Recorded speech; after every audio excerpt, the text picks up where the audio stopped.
It's 11:47 p.m. You staring at your phone like it owes you something. They texted hours ago. Warm, flirty, perfect. And now, silence. You refresh, reread, overthink every word. Your heart is racing. And deep down, you know this person isn't all in. Yet somehow, that's exactly why you can't let go. You're not broken. You're not weak. You're not too much. You are caught in one of the most well-documented psychological traps in human history. And today, we're going to name it. The brain doesn't fall in love with what's certain. It falls in love with what it's chasing. There's a concept called intermittent reinforcement. When a reward comes randomly, sometimes yes, sometimes no, never on a schedule, the brain doesn't pull back. It locks in harder. Dopamine doesn't just spike when you get the moment. It spikes hardest during the wait. That hot, cold person in your life, every warm message, every small moment of closeness, it hits like a jackpot because you didn't know it was coming. Because you weren't sure you'd get it. That's not love. That's a slot machine. But here's the part nobody talks about.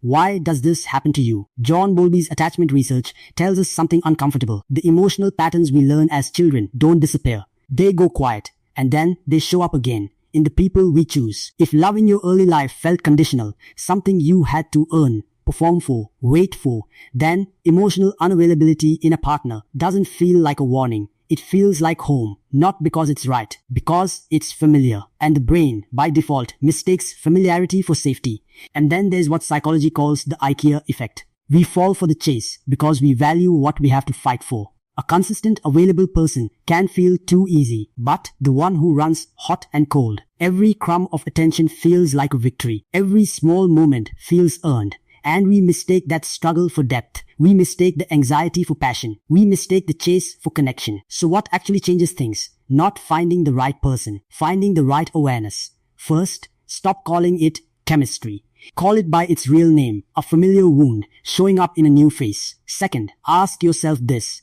Honestly, am I attracted to them? Or am I attracted to the version of me that's still trying to win the love I never got? That question will shake something loose. Let it. Third, practice the opposite of what feels natural. Move toward people who are consistent.